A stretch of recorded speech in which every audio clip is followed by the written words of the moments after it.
माननीय राष्ट्रीय अध्यक्ष अखिलेश यादव जी ने इस विषय पर आपने खुद ही बताया, वो अपना वक्तव्य दे चुके हैं। उसके आगे और पीछे कुछ बोला जाना उचित नहीं है।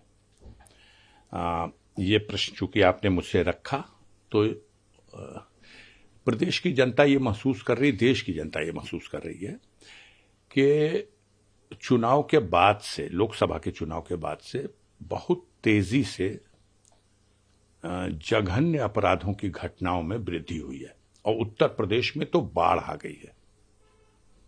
अब सवाल ये है कि अयोध्या के घटना को इतना हाईलाइट क्यों?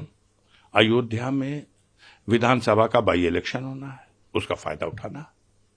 समाजवादी पार्टी का नाम एक वहां के स्थानीय किसी व्यक्ति को तथाकथित समाजवादी पार्टी का नेता बता देना और वहां के सम्मानित सांसद माननीय अवधेश प्रसाद जी के साथ कि उनका आदमी है जोड़ देना।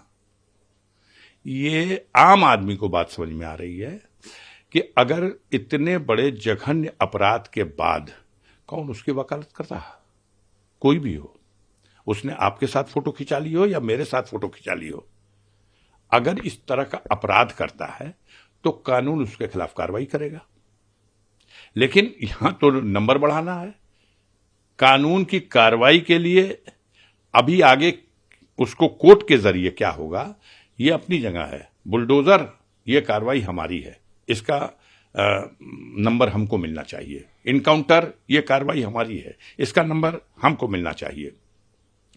हम लोग कानून व्यवस्था और देश के संविधान और उसके रास्ते से जो नियम और कानून है उसका पालन करने वाले लोग हैं। हम मानते हैं कि किसी वर्ग, जाति, धर्म, पार्टी का व्यक्ति हो, यदि वो अपराध करता है तो वो उसका व्यक्तिगत कैरेक्टर है और उसके लिए उसे जो कानून में सजा है वो मिलनी चाहिए।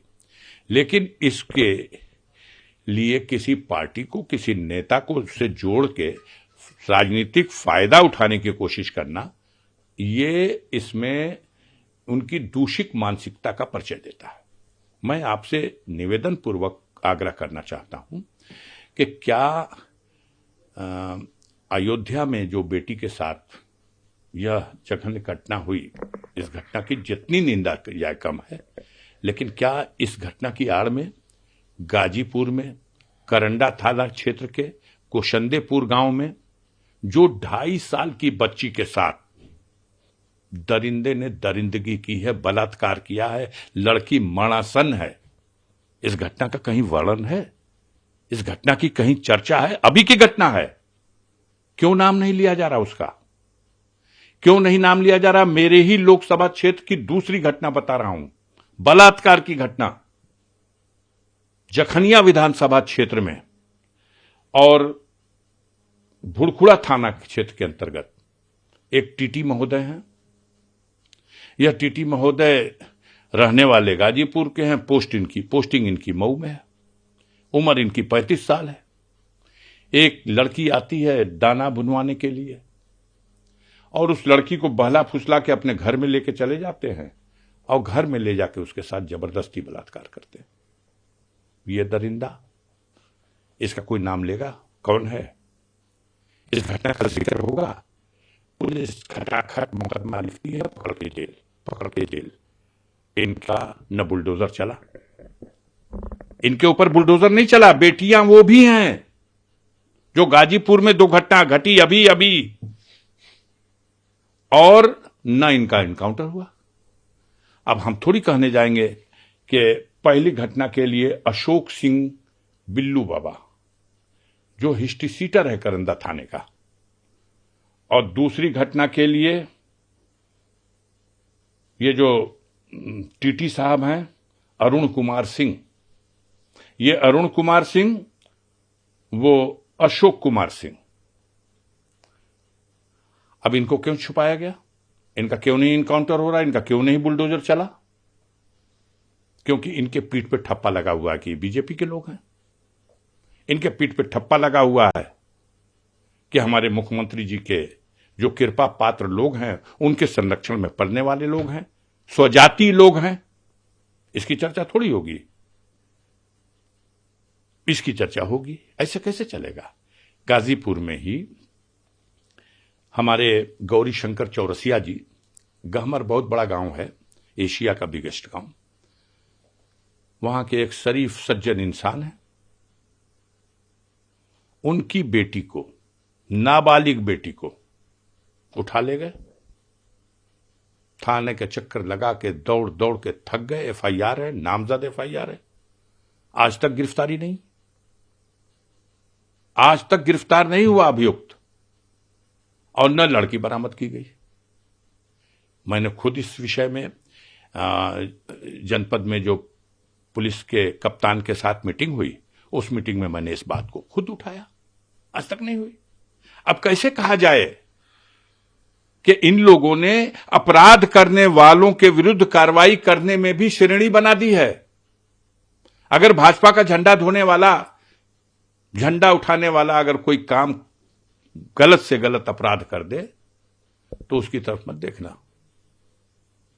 और दूसरे का घर भी गिरा दो, गोली भी मार दो, और उसके साथ तमाम ऐसे लोगों को भी जोड़ दो जिससे कि कोई राजनीतिक लाभ मिल जाए। घटना यह है, पूरे प्रदेश में अपराध की बाढ़ आ गई है, हर जगह अपराध बढ़ा है, हत्याएं हो रही हैं, बलात्कार हो रहा है, गरीबों की जमीनों पर कब्जा हो रहा है, जो कुछ बचा खुचा है, जहां दबंग और सामंत कब्जा कर रहे थे, अब नजूल बिल लाया गया है। अब इस बिल के माध्यम से सरकार गरीबों का घर उजाड़ करके उस पर कब्जा करना चाहती है। अभी तो देखिए, विधानसभा से पास हो गया, लेकिन विधान परिषद में उसको प्रवर समिति को सौंप दिया गया। आगे क्या होता है, लेकिन आम इंसान डरा हुआ है। गांव में इनकी मशीनरी जो है, तहसील का लेखपाल जिसके घर की तरफ ठीक से ताक दे रहा, उस आम आदमी का तो रोआ खड़ा हो जा रहा। हमरा घरवा के 2 बेर देखल हर लेखपाल साहब खैरियत नहीं थे, वसूली हो रही है। तुमने तो गांव समाज की जमीन में मकान बना, कहां बनाएगा? देश पे अंग्रेजों का कब्जा था, सारे देश की जनता लड़ी है, अंग्रेजों को भगाई है, जिसके बाप दादा कुर्बान हो गए, और जिस घर में वो रहते थे उस घर में उसके बच्चे आज रह रहे हैं, और उनके बच्चों से कहा जाएगा कागज दिखाओ। कितने लोगों के पास कागज है? कितने लोगों ने रजिस्ट्री ले रखी है? सभी तो गांव में बसे हैं, और गांव की वो जमीनें जब चकबंदी हो रही थी तो अतिरिक्त जमीनें निकाली गई, उन्हीं जमीनों में आबादियां बनी, प्राचीन आबादी, नई आबादी, नवीन परती, बंजर की जमीन, रिजर्व खाते की जमीनों को खाली कराया जाए तो समझ में आता है कि किसी ने अगर चक्रोड पकड़ रखी है, पोखरे पर कब्जा कर लिया है, कंपोस्ट खाद का गड्ढा सौरस्थान अगर किसी ने कब्जा किया है, श्रेणी 32 के अंतर्गत अगर कोई रिजर्व जमीन पे कब्जा है। लेकिन हद है, हद हो गई कि बंजर और परती और ऐसी जमीन जो गरीबों के बसने के लिए है, गरीबों को उजाड़ा जा रहा, और ध्यान बांटने के लिए तरह तरह की नौटंकी हो रही है। सर, डीएनए टेस्ट में जो मायावती जी की तरफ से कहा गया कि समाजवादी, उस बयान पे आपको क्या लगता है? हमें कुछ नहीं कहना भाई, हमें कुछ नहीं कहना है। आपको लगता नहीं है सर ये? नहीं, अब छोड़िए, अब मैं उन पर टिप्पणी नहीं करना चाहता हूं, कोई टिप्पणी नहीं करना चाहता हूं। वो अपना जो गेम हो रहा है, जो मैच हो रहा है, लोकतंत्र के मंदिरों में हो रहा है। अब हम घर में बैठे हैं तो हम तो ट्विटर तो कर ही सकते हैं, हम घर से बैठ करके ट्विटर के जरिए लोकसभा में खाता शून्य, विधानसभा शून्य समान, विषय उठाता कोई लोकसभा में, राज्यसभा में, विधान परिषद में, विधानसभा में, वो तो है नहीं। अब ट्विटर का खेल है, उस पर खेलने में क्या जाता है, हम टिप्पणी नहीं कर सकते। आपको उनको शोभा देता है इस तरीके? हम टिप्पणी नहीं कर सकते, परम आदरणीय मेरे लिए।